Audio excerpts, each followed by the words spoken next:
You're listening to the Decisive Podcast, insights and analysis to empower confident decision-making.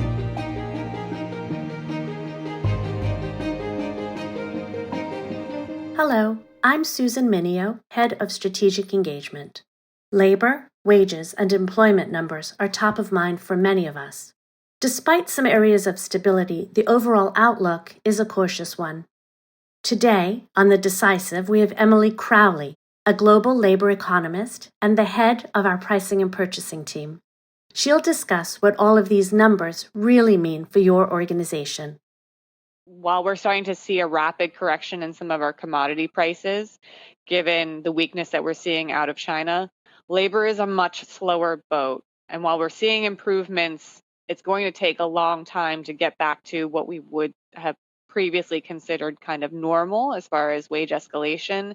And that's particularly true in regions like Europe, North America, kind of the Western developed economies. Comparing our labor forecast to our previous forecast, really the story is essentially unchanged. Labor market conditions are improving for employers.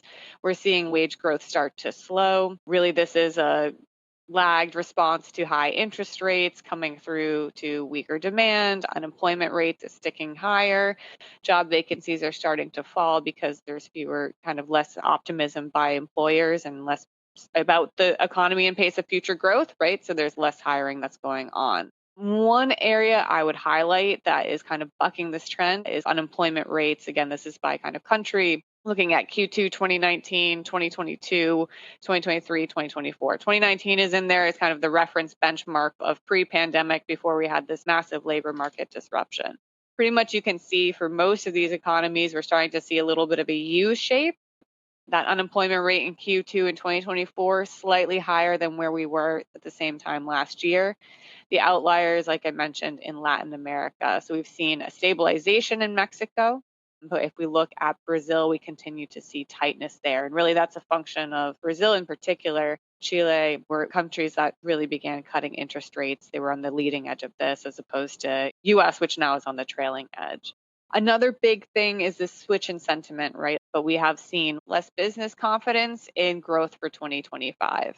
We are starting to see things start to slow, especially in those developed economies. So that is resulting in slower hire intentions.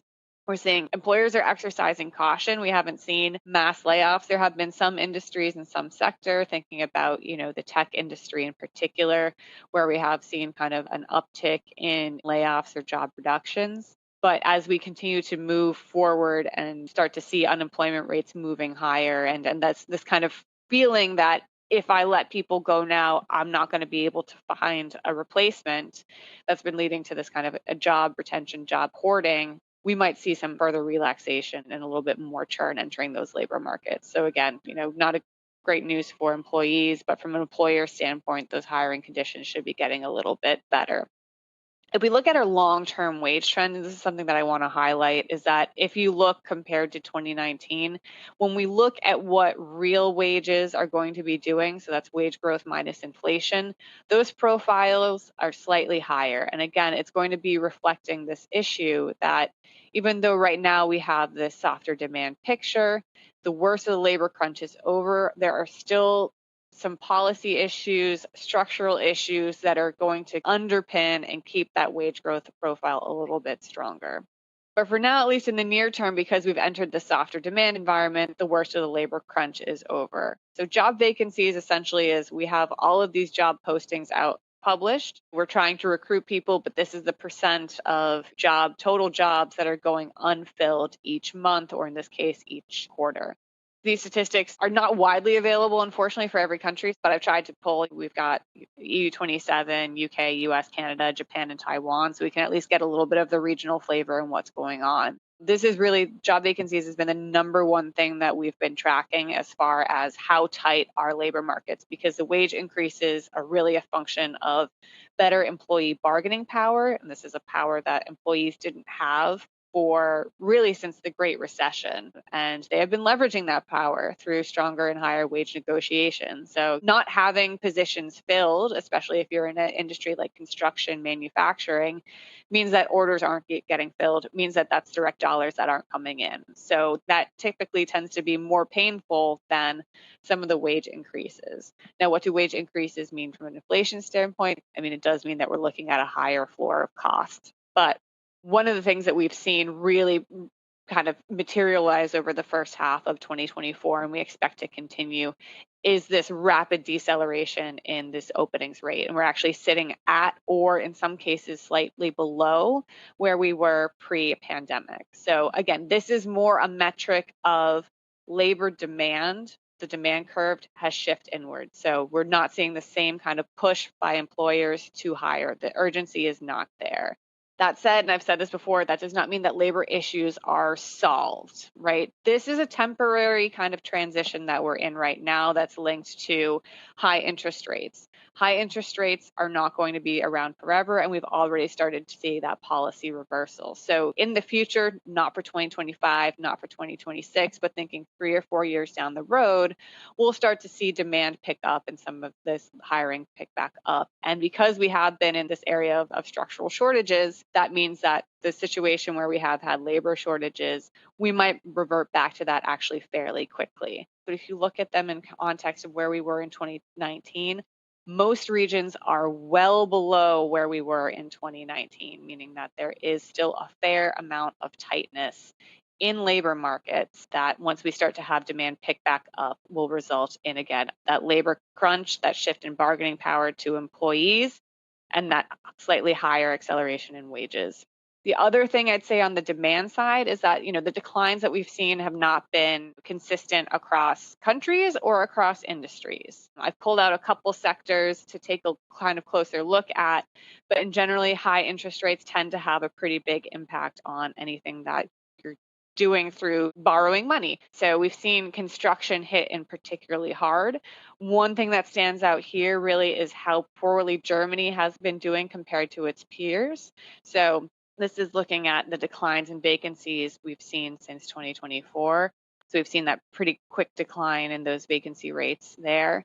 Another thing to look at is in the United States, where we haven't necessarily seen that sharp reversal in those job vacancy rates.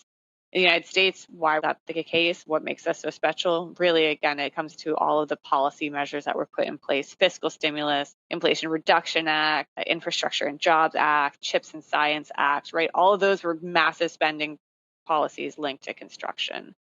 Where we've seen kind of the biggest snap in job vacancies, so bigger numbers, bigger bars, means we've seen vacancy rates go from very, very high to very, very low. So there's been a very quick correction in demand, is really in information and communication. So those industries in general are performing extremely poorly. Manufacturing is kind of moving with its trend, but we have seen kind of a sharper reversal over the past 12 months in the United States and Canada, and even to a certain extent, Taiwan.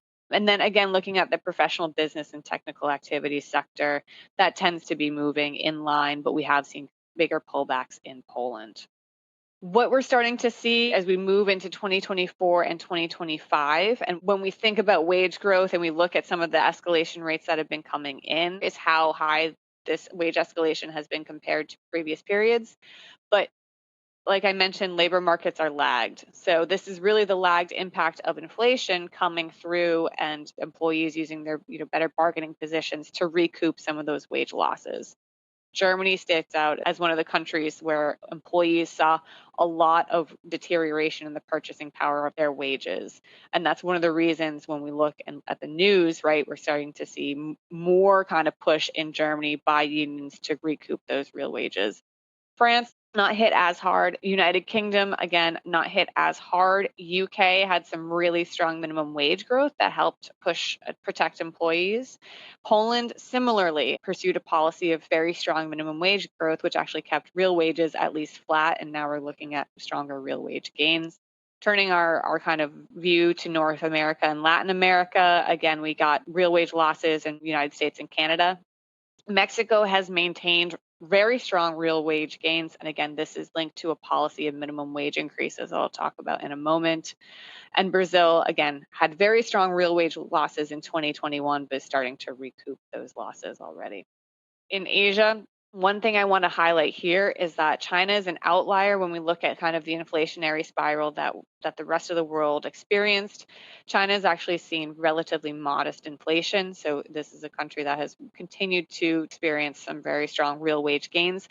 But when we look at this in the history, you would see that, even wage growth in the 6 to 7% is much weaker compared to where we were kind of leading up to 2020. So that is a shift.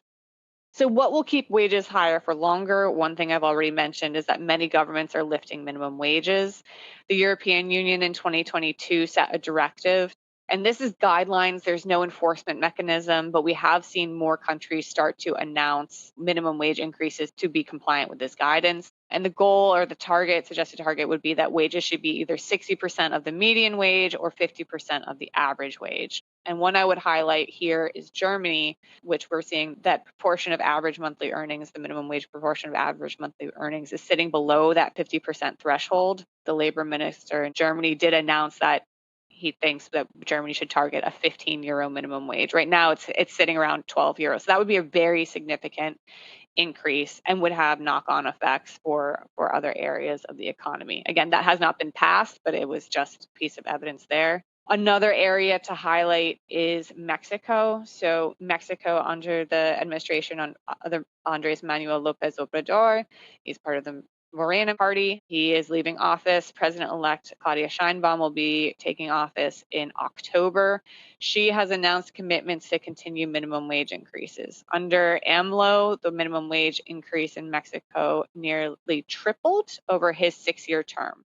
Claudia Sheinbaum has said that she would like to restore the purchasing power of the minimum wage. If we take her at her word, which I don't think we should not, that would imply another 50% increase over the minimum wage over 6 years. So not as kind of drastic as what we have been seeing, but still more support. And we've actually incorporated that into our Q3 forecast. And then finally, the Kishida administration in Japan. Japan notoriously has been struggling with low wage growth, low inflation. The Kishida administration is really pushing to increase consumer spending. And one of the policies that they're doing that is through increased minimum wages. We still have structural issues as well. So this goes back to my conversation about right now we have this temporary period of demand weakness. Once we start getting back into a demand growth cycle as far as labor and hiring, we have not necessarily fixed some of the underlying structural issues, right? One of the big ones that we're facing, especially in North America and in Europe, is the aging skilled workforce and just also an aging workforce. And there are also, so there's demographic challenges, there's skills challenges. And one of the things I highlight, this is looking at the US at a distribution of age across some of the occupations, is typically we like to see a nice bell curve. So if we look at the 2000 numbers, we get kind of peaks in the 35 to 45 and trailing off on either ends. When we start looking at, things like assemblers and fabricators, metal workers and plastic machine workers, printing workers, some of these lower skilled occupations that, we've been able to get by for 10, 15 years, essentially maintaining the same labor force. We've seen this massive shift of workers' ages skewing towards, 60 plus. So when 10, 20, 25% of your workforce is retiring or is going to be approaching retirement age in the next 5 to 10 years, we have a massive problem. It's not a problem now, but it's absolutely going to be a problem, in the future. So how do we do this? We think about how do we bring more people into the workforce? How do we develop our skilled talent pipeline?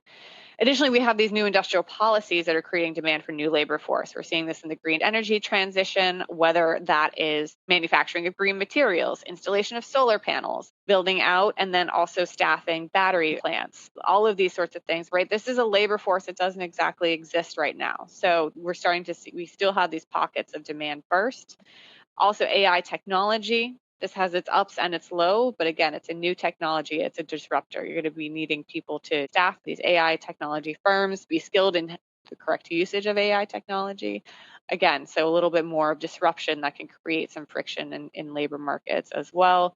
And then also there are things that we've seen renewed demand in sectors or regions where activity has been weak. So, we haven't really been talking much about Alberta oil sands. That was a really big topic 10 years ago. It's been pretty flat, but now we're starting to see more project development. And that is a labor force, again, that doesn't have a large nascent labor force. You have to fly in people, you have to attract labor. So that has a potential of being very disruptive. So we've talked about the skill shortages. Also, we have immigration as a potential release valve. It's not without its political challenges. We're seeing the EU start to fast track more workers, especially targeting skilled workers. Canada is fast tracking immigration. And similarly, even in Asia and countries like South Korea and Japan, we've seen a broadening of the visas available or the industries that can apply for temporary worker visas to help fill some of those shortages. So that's a Band-Aid. It's not a fix, but we are starting to see things move in that direction. And then finally, workers still retain some bargaining leverage. Vacancy rates in some industries are still high. Unemployment rates, as I mentioned, are still low by historical standpoint. So labor markets are tight, even though they're becoming less tight. That doesn't mean that hiring is necessarily easy. And the other thing that we've seen in the news is that labor unions have built a track record of success. So when you start seeing major union wins, major union gains, that gives more leverage for other unions that are approaching bargaining to kind of flex their muscles as well and to pursue some of those increases. I mean, you can really see, again, there's stickiness in unions and union wage agreements just by their nature. Looking at the United States, you can kind of see the lagged effect compared to union, non-union wages. So bottom line, labor markets are improving, but we're still far from normal. Thank you for listening to the Decisive Podcast from S&P Global. Please subscribe and join us for next week's episode. Until then, stay curious and stay informed.